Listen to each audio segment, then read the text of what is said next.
Dear students, good morning. मेरा नाम doctor Kanchan Gupta है और मैं बीआरएम कॉलेज में फिलॉसफी की एसोसिएट प्रोफेसर हूँ। आज मैं आप लोगों को पाश्चात्य दर्शन शास्त्र के अंतर्गत रेने डेकार्ट का कॉजिटो एर्गो सम अर्थात मैं सोचता हूँ इसलिए मैं हूँ के ऊपर प्रकाश डालूंगी। कॉजिटो एर्गो सम बीए पार्ट 2 ऑनर्स के स्टूडेंट्स के लिए परीक्षा की दृष्टि से बहुत ही महत्वपूर्ण टॉपिक है। कॉजिटो एर्गो सम पर जाने से पहले रेने डेकार्ट का संक्षिप्त परिचय आवश्यक है। रेने डेकार्ट एक फ्रेंच दार्शनिक थे। वे बुद्धिवाद और आधुनिक दर्शन के जनक माने जाते हैं। यद्यपि आधुनिक दर्शन का बीज निकोलस ऑफ क्यूसा में ही अंकुरित होने लगा था, फिर भी इसका पूर्ण विकास डेकार्ट के दर्शन में दिख पड़ता है। इन्होंने दर्शन को धर्म की दास्ता से मुक्त करने का प्रशंसनीय कार्य किया। डेकार्ट को विविध विषयों की उच्च शिक्षा प्राप्त करने के बाद भी मानसिक संतोष नहीं मिला और वे संदेहवादी हो गए।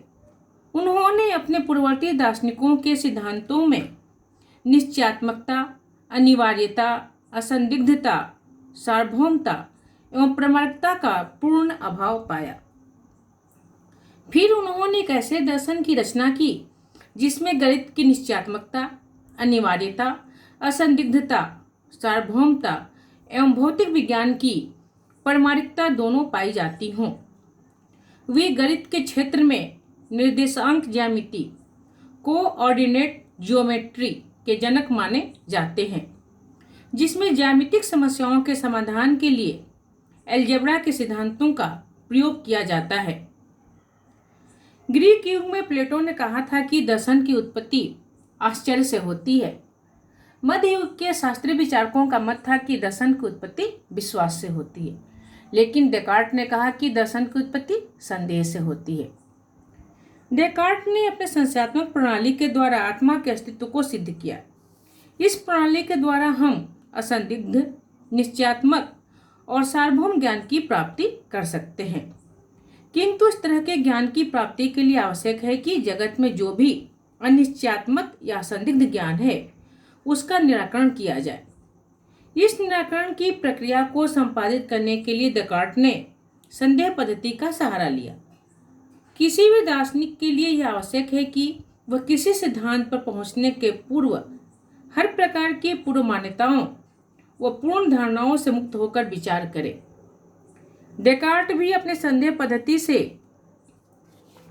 समस्त पूर्व मान्यताओं, धारणाओं, रूढ़ियों और परंपराओं का निराकरण करते करते मैं सोचता हूँ इसलिए मैं हूँ कॉजिटो एर्गो सम के रूप में जिस निश्चयात्मक, अखंडनीय, असंदिग्ध, सार्वभौम, प्रथम सत्य, स्वतः सिद्ध निर्विकल्पक अनुभूति का ज्ञान प्राप्त करते हैं वह आत्मा की अनुभूति है। अर्थात मेरे सोचने से ही मेरी आत्मा का अस्तित्व प्रमाणित होती है। किंतु वह डेकार्ट संशय पद्धति का पक्षपाती होते हुए भी संदेहवादी नहीं है। उनके ऊपर पायरोसेक्टस जैसे उग्र संशयवादियों की संशयात्मा विनश्यति अर्थात संशयात्मा संशय से शुरू करके विनाश को प्राप्त करता है, यह युक्ति घटित न होकर संशय बीजानाति संशयात्मा विनश्यति यह युक्ति घटित होती है, जिसके अनुसार हमें अपने सभी मतों पर तब तक संशय करना चाहिए जब तक उसकी प्रामाणिकता या संदिग्धता सिद्ध न हो जाए। इस प्रकार उनका संशय संदेहवादियों की भांति साध्य न होकर एक साधन, उपाय, विधि, प्रक्रिया या उपचार है, जिससे सत्य को असत्य से, मूल को गौण से पृथक किया जाता है और इसी आधार पर डेकार्ट एक सुस्पष्ट और निसंदेह सत्य, मैं ज्ञाता हूँ अतः मेरी सत्ता अनिवार्य है, की स्थापना करते हैं। इससे सिद्ध होता है कि वे विशुद्ध बुद्धिवादी हैं, संदेहवादी नहीं। सत्य ज्ञान अर्थात आत्मज्ञान की प्राप्ति के लिए डेकार्ट ने अपनी संदेह पद्धति से इस प्रकार विचार आरंभ किया है। अभी तक मैं जिसे सर्वथा सत्य और निश्चयात्मक मानते आया हूँ वह ज्ञान या तो मुझे इंद्रियों से साक्षात मिला है या इंद्रियों के द्वारा, किंतु इंद्रियों ने मुझे कई बार धोखा दिया है। अर्थात इंद्रियां हमें किसी वस्तु का सत्य ज्ञान नहीं देती, क्योंकि इंद्रिय प्रत्यक्ष ज्ञान सापेक्षिक होता है। ऐसा असत्य ज्ञान तो हमें स्वप्न में भी प्राप्त हो सकता है। अतः जागृत और स्वप्न जगत की वस्तुओं में कोई निश्चित भेद नहीं प्रतीत होता। इसीलिए बुद्धिमानी इसी में है कि जो एक बार धोखा दे जाए उसका पूरा विश्वास कभी न किया जाए। किंतु बहुत सी ऐसी बातें हैं जिसमें इंद्रियां हमें धोखा नहीं दे सकती। उदाहरण के लिए मैं कैसे कहूँ कि मैं यहाँ आग के पास रात के कपड़े पहनकर और हाथ में कागज लिए बैठा हूँ। यह मैं कैसे कहूँ कि यह हाथ और शरीर मेरा नहीं है। यदि हम मान लें कि यह हाथ और शरीर मेरा नहीं है, तो भी जिसने इन सब के अस्तित्व को नकारा है वह अवश्य कुछ है। फिर उन्हें लगा कि मैं सोचता हूँ इसलिए मैं हूँ, अर्थात मेरी सत्ता प्रमाणित है। मैं यह नहीं मान सकता कि मैं नहीं हूँ, कारण मैं सोच रहा हूँ। मैं कुछ भी कहूँ, सोचूं, विचारूं, क्रोध, मोह, इच्छा आदि करूं, इन सब में मेरी सत्ता अंतर्निहित है। अर्थात डेकार्ट के अनुसार सभी मानसिक प्रक्रियाओं में मेरी सत्ता अंतर्निहित है। अतः मैं इस सत्य को मानने के लिए बाध्य हूँ कि मैं ज्ञाता हूँ, अतः मेरी सत्ता अनिवार्य है। मैं जाता हूँ, मैं बोलता हूँ, मैं सोता हूँ आदि में जो मैं है वह डेकार्ट की आत्मा नहीं है, बल्कि शारीरिक क्रिया है। इस प्रकार डेकार्ट ने आत्मा को एक द्रव्य माना है जिसका अनिवार्य गुण या लक्षण चिंतन करना है।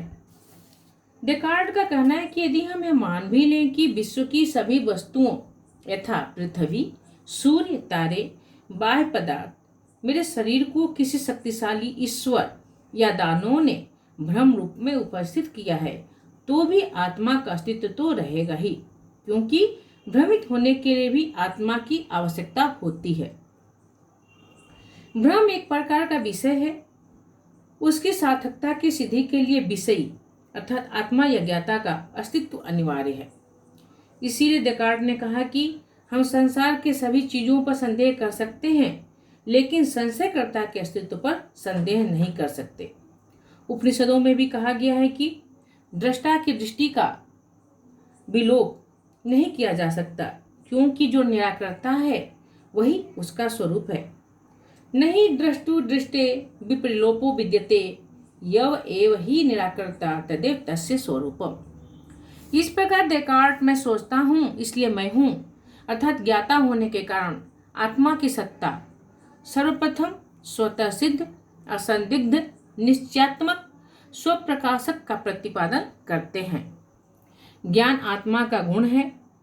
ज्ञान तथा आत्मा में गुण और द्रव्य का संबंध है। उनकी संदेह पद्धति आत्मा के आगे समाप्त हो जाती है। यहाँ डेकार्ट ज्ञान मीमांसा अर्थात संदेह पद्धति से तत्व मीमांसा अर्थात आत्मा की सिद्धि और उसके बाद जगत और ईश्वर की सिद्धि की ओर अग्रसर होते हैं। संत अगस्टाइन ने भी कहा था, यदि मैं अपना निराकरण करूं तो भी मेरी सत्ता अनिवार्य है। कैंपानेल ने भी कहा था, मैं ज्ञाता हूं अतः मैं स्वतः सिद्ध हूं। कांट का मानना है कि आत्मा को नित्य माने बिना संवेदनाओं से ज्ञान की उत्पत्ति नहीं हो सकती। इसे डेकार्ट ने मैं सोचता हूं इसलिए मैं हूं के रूप में सिद्ध कर दिखाया। इसी को लैटिन भाषा में कोजिटो एर्गो सम और संस्कृत भाषा में चिंत्यामि अतः अस्मि कहा जाता है। चिंत्यामि अतः अस्मि में अतः पद से व्यक्त होता है कि यह वाक्य किसी न्याय वाक्य के हेतु वाक्य और निष्कर्ष में बदला जा सकता है। यह पूरा न्याय वाक्य इस प्रकार होगा, सभी चिंतनशील प्राणी सत्य है, मैं चिंतनशील प्राणी हूं अतः मैं सत्य हूं। किंतु डेकार्ट के अनुसार चिंत्यामि अतः अस्मि अर्थात मैं सोचता हूं इसलिए मैं हूं, I think therefore I am को निगमनात्मक पद्धति से नहीं जाना जा सकता, क्योंकि जिस निष्कर्ष को सिद्ध करना है उसी को साधन बनाकर व्याप्ति की स्थापना नहीं की जा सकती। इस तर्क में सिद्ध साधन दोष पाया जाता है। दूसरा, निगमन सदा ज्ञात क्षेत्र में ही कार्य करता है, वह हमें ज्ञात से अज्ञात की ओर कभी नहीं ले जा सकता। जबकि चिंत्यामि अतः अस्मि एक नवीन ज्ञान है जो निगमन से कदापि प्राप्त नहीं किया जा सकता। तीसरा, निगमनात्मक अनुभूति सविकल्पक ज्ञान की होती है। उसके लिए दो आधार वाक्य और उनमें एक समान संबंध की आवश्यकता होती है। लेकिन डेकार्ट की सहानुभूति में एक ही आधार वाक्य है, चिंत्यामि अतः अस्मि, मैं सोचता हूं इसलिए मैं हूं। यहाँ अतः निष्कर्ष का द्योतक न होकर समान अधिकरण का द्योतक है, जो यह प्रदर्शित करता है कि चिंत्यामि का अर्थ अस्मि तथा अस्मि का अर्थ चिंत्यामि है। इस युक्ति का सीधा सा अर्थ है कि एक ही चैतन्य सत्य है जो कि आत्मा है। इसे अनुमान भी नहीं कह सकते, क्योंकि यह निर्विकल्पक स्वतः सिद्ध अतीन्द्रिय अनुभूति है, अर्थात इसे अंतर्बोध से जाना जा सकता है। इसकी सत्यता के लिए किसी अन्य प्रकार के प्रमाण या ज्ञान की आवश्यकता नहीं है। ज्ञान स्वयं इसी ज्ञान से प्रकाशित और प्रमाणित होते हैं। बुद्धि भी इसी की ज्योति से चमकती है।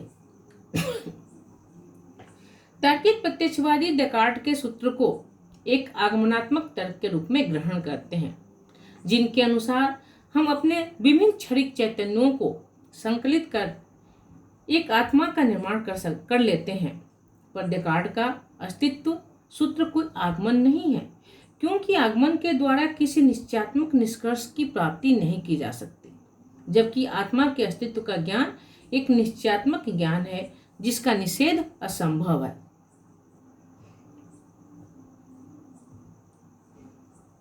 अद्वैत की भाषा में चिंत्यामि अतः अस्मि को सत्य और चित्त का तादात्म्य या एकता कहा जा सकता है, यद्यपि उसमें आनंद का भी समावेश है। परंतु डेकार्ट केवल सत्य और चित्त के बीच ही अभेद संबंध स्वीकार करते हैं, उसमें आनंद का अभाव है। डेकार्ट की आत्मा की तुलना अद्वैत वेदांत के सत्य बोध से की जा सकती है, जो अद्वैत स्वरूप, परम सत्य और परमात्मा है।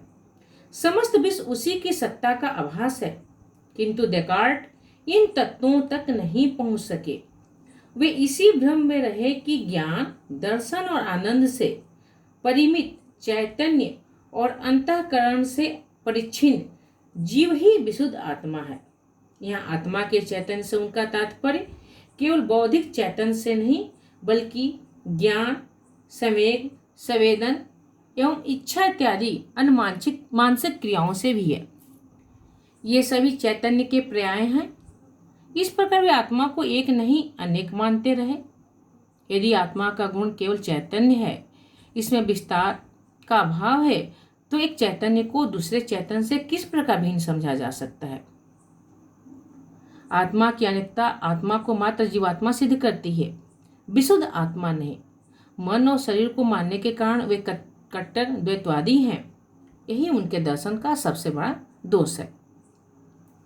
चित्त की सिद्धि होते ही अचित्त की भी सिद्धि हो जाती है, क्योंकि चिदात्मा ज्ञाता, कर्ता और भोक्ता है। उसे ज्ञेय कार्य और भोग की अपेक्षा है, जो कि अचित्त या जड़ तत्व ही हो सकता है। चित्त की स्वतः सिद्धि का ज्ञान होते ही जैसे एक ओर ज्ञेय कार्य भोग्य अचित्त की सिद्धि होती है, वैसे ही दूसरी ओर उसके नियंता और सृष्टिकर्ता ईश्वर की सत्ता भी सिद्ध हो जाती है। ईश्वर चित्त और अचित्त दोनों के स्वामी और नियंता हैं। वे सृष्टि के निमित्त कारण है, उपादान कारण अचित्त तत्व है। जगत की सत्ता ईश्वर की सत्य सृष्टि के रूप में है। ईश्वर की अनुभूति आत्मा की अनुभूति की तरह स्पष्ट होने से उसकी भी सिद्धि निर्विकल्प प्रत्यक्ष से की जाती है। समालोचना। यद्यपि डेकार्ट ने आत्मा की सुस्पष्ट व्याख्या की है, फिर भी इसमें अनेक दोष पाए जाते हैं, जो निम्नलिखित हैं। डेकार्ट ने इस मत का समाधान नहीं किया कि मेरा अस्तित्व या मैं का मान वैचारिक है, तो वह वस्तु सत्य कैसे हो सकती है। आज इसको लेकर 3 मत हैं। एक मत हुसरल जैसे समृद्धि शास्त्रियों का है, जो कहते हैं कि डेकार्ट तर्कतः विचार से विचारक का अस्तित्व नहीं सिद्ध कर सकते। दूसरा मत वस्तुवादियों एवं प्रत्ययवादियों का है, जो कहते हैं कि मैं की सत्ता चिंतन करने वाली है, इसलिए चिंतन और सत्ता, चिंतनकर्ता और वस्तु सत्य में अनिवार्य संबंध है। वस्तुवादी मानते हैं कि आत्मा एक द्रव्य है और चिंतन करना उसका एक गुण है, जबकि प्रत्ययवादी मानते हैं कि चिंतन ही आत्मा की सत्ता है, इसलिए आत्मा को वस्तु सत्य कहना ठीक है। शास्त्र भी आत्मा को वस्तु सत्य मानते हैं। वे आत्मा के अस्तित्व पर अधिक बल देते हैं, ज्ञान पर कम। उनके अनुसार चिंत्यामि अतः अस्मि में अन्य आत्माओं का भी अस्तित्व निहित है।